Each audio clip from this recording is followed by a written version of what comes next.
Teachers పూర్వ VR elementary మమ్మల్ని గత ప్రభుత్వము మాకు ప్రమోషన్ అనేటువంటి పేరిట ప్రమోషన్ కల్పిస్తూ జూనియర్ అసిస్టెంట్, రికార్డ్ అసిస్టెంట్ మరియు అటెండర్ పోస్టులు ఇస్తూ మమ్మల్ని ఒక ర్యాండమైజేషన్ అనేటువంటి ఒక పద్ధతి ద్వారా సీనియారిటీ పద్ధతిని ఏమాత్రం తీసుకోకుండా మమ్మల్ని విచక్షణారహితంగా మా సొంత జిల్లాల నుండి మల్టీ జోన్ పర్పస్ లో అంటే ఇతర జిల్లాలకు అంటే ఉమ్మడి జిల్లా కూడా కాకుండా మల్టీ జోన్ పర్పస్ లో ఒక గెజిటెడ్ పోస్ట్ కి ఇచ్చినట్టుగా మల్టీ జోన్ లో నిర్మల్, నిజామాబాద్ వాళ్ళను భద్రాద్రి కొత్తగూడెంకు, అదేవిధంగా సూర్యాపేటకు, యాదాద్రి జిల్లా వాళ్ళను మహబూబ్ నగర్ జిల్లాకు, సంగారెడ్డి వాళ్ళను కొత్తగూడెం జిల్లాకు, ఇలా ఒక 4th క్లాస్ ఉద్యోగులమైనటువంటి మమ్మల్ని సీనియారిటీ పద్ధతిని తీసుకోకుండా ర్యాండమైజేషన్ అనేటువంటి ఒక కొత్త పద్ధతి ద్వారా నవీన్ మిట్టల్ సార్ గారు మమ్మల్ని అర్ధరాత్రి అందరినీ కూడా విచక్షణారహితంగా వేరే ఇతర జిల్లాలకు పంపించడం జరిగింది.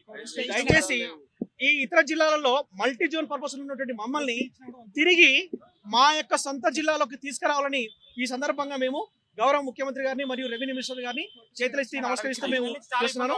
మాకు ఎంత గత 5 నెలల నుంచి సాలరీస్ లేనప్పటికీ కూడా మేము అక్కడ విధులు నిర్వర్తిస్తున్నాము.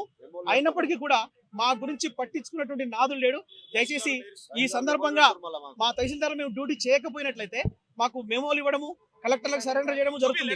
5 నెలల నుంచి మేము జీతాలు లేకుండా చేస్తున్నప్పటికీ కూడా ఏమాత్రం కనికరం లేకుండా మమ్మల్ని విచక్షణారహితంగా అంత దూరం వేసి మేము డ్యూటీలు చేస్తున్నాం కదా మీరు చేయండి అని చెప్పేసి మమ్మల్ని బెదిరిస్తున్నారు. దయచేసి మా పట్ల న్యాయం చేయాలని చేతులెత్తి నమస్కరిస్తున్నాం. Thank you.